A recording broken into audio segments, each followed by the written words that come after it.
Sir आज मोठ्या सगळ्यात उड्डाणपुलाचं उद्घाटन केलं तुमच्या हस्ते. सिंहगड रोड आणि धायरीकरांचं मोठं संकट मिटवलंय. काय भावना आहेत? आज लय फास्ट दौरा होता. मला असं वाटतं की अतिशय महत्वाचा असा पूल आहे. 2.5 किलोमीटरचा लांब अशा प्रकारचा पूल आहे.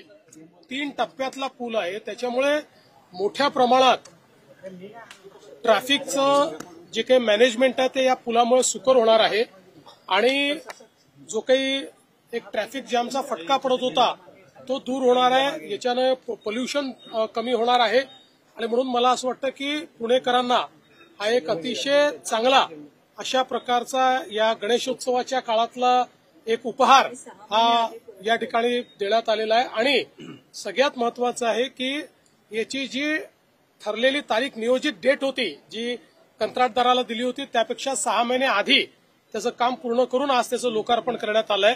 दुसरं आपण ज्या ठिकाणी आहोत हा फुटब्रिज जो आहे हा देखील एक अतिशय सुंदर अशा प्रकारचा फुटब्रिज तयार झालेला आहे. पेठांमधले जे काही आमचे मेट्रोचे सगळे ट्रॅव्हलर्स आहेत त्यांच्याकरता तर अतिशय चांगल्या पद्धतीनं ही कनेक्टिव्हिटी तयार झालेली आहे.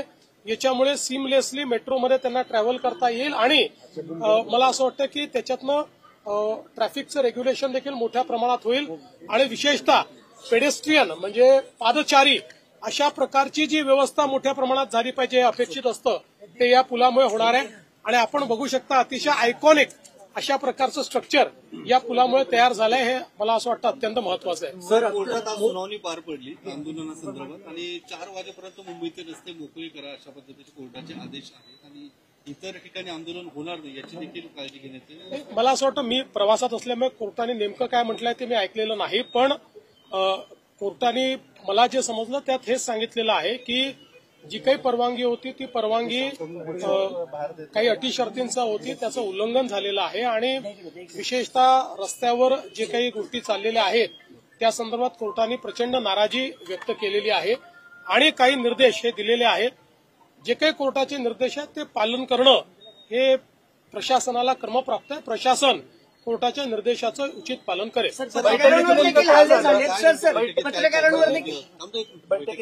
बैठकीमध्ये आम्ही सगळ्या लिगल ऑप्शन्सचा विचार केला. त्याच्यानंतर काही त्या ठिकाणी जे काही मार्ग काढता येतील ते मार्ग काढत असताना कायदेशीररित्या ते कोर्टात कसे टिकू शकतील या संदर्भातली काही चर्चा झालेली आहे. त्यातली काही माहिती अधिकची मागवलेली आहे. ती माहिती आल्यानंतर पुन्हा एकदा आम्ही बसलो होतो आणि या संदर्भात एकदा जे काही मार्ग आपल्याला काढायचे आहेत हे जर कायदेशीर मार्ग काही जर त्यातनं शक्य असतील तर ते काढण्याची आमची मानसिकता आहे. त्याच्यावरच आमचं वर्किंग चाललेलं आहे. सर, पत्रकारांवर देखील हल्ले झालेत. खरं तर आम्ही मुंबईतल्या असोसिएशनला पत्र देखील लिहिले की हे सगळं चुकीचं आहे. महिला पत्रकारांवर विनयभंग करण्याचा प्रकार देखील घडले. मला असं वाटतं की हे अतिशय चुकीचं आहे.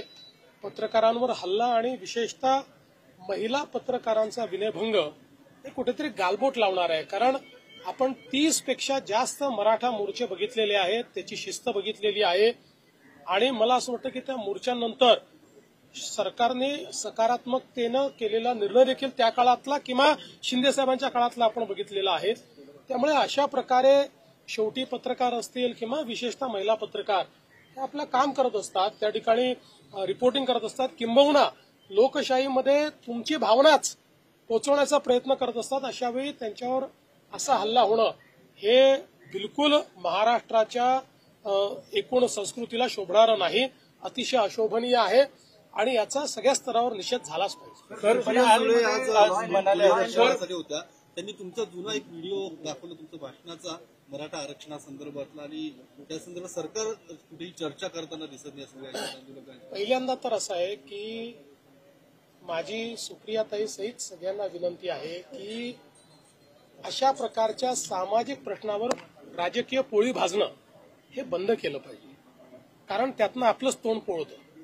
आणि दुसरं महत्वाचं लक्षात ठेवा की खरं तर हा त्यांनी स्वतःला विचारला पाहिजे प्रश्न की मराठा समाजाचे प्रश्न इतके का चिघळले आणि त्याच्यावर सोल्युशन काढलं कोणी? त्यांच्या काळात निघालं का सोल्युशन? काढलं का त्यांनी? उलट मध्ये पुन्हा 2.5 वर्षाचं सरकार होतं त्यावेळी तर एकही निर्णय मराठा समाजाच्या बाजूने त्यांनी घेतले नाहीत. जे निर्णय झाले मी घेतले, शिंदे साहेबांनी घेतला तर पुन्हा आमचं सरकार त्या ठिकाणी घेत आहे.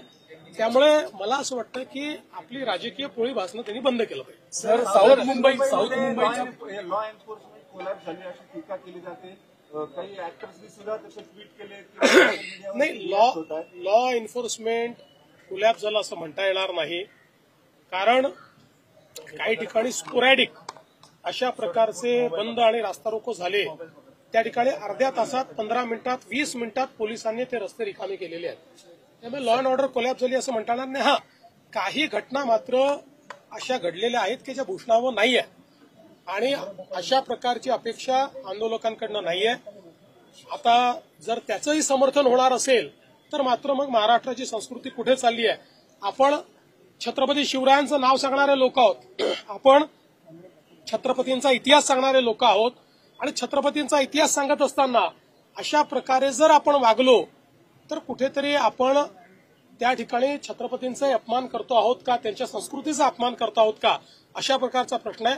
आणि म्हणून शेवटी माननीय उच्च न्यायालयाने याचा कॉग्निझन्स घेतलाय. सरकारचा प्रयत्न असतो की सामंजस्याने गोष्टी झाल्या पाहिजेत, त्यामुळे सरकार सामंजस्याची भूमिका घेते. पण एकदा कोर्टाने कडक आदेश दिल्यानंतर मात्र प्रशासन आता ज्या प्रकारची कारवाई केली पाहिजे ती प्रशासनाला करावीच लागेल. साधारण कधीपर्यंत यातून म्हणजे किमान चर्चा मार्ग असं आहे की आजही त्या ठिकाणी विखे पाटील साहेबांनी सांगितलं की तुमचं काही शिष्टमंडळ असेल, चर्चा करणारे लोक असतील, चर्चा करायची कोणाशी, माईकवर चर्चा करा, अशी चर्चा होते का मला सांगा. तरी आम्ही आपलं त्यांच्याकडनं काही आलं तर आम्ही त्याच्यावर प्रयत्न करतो. त्यांनी एक निवेदन दिलंय, त्या निवेदनातनं काय मार्ग निघू शकतो ते आम्ही बघतो. कारण शेवटी सरकारला त्या ठिकाणी कुठली आडमुठेपणाची भूमिका घेता येत नाही. सरकार कधीही कुठला इगो धरत नाही. त्याच्यामुळे त्यातनंही जो काही मार्ग काढता येईल तो काढतोय. जर चर्चेला कोणी समोर आलं तर लवकर येईल. सर, मुंबईत हा विषय केंद्राकडे पण महत्वाचा जाणं गरजेचं आहे. त्या बाबतीत राज्य सरकारची कायदे तज्ज्ञांचं नाही हे म्हणणं काल पवार साहेबांनी मांडलेलं आहे.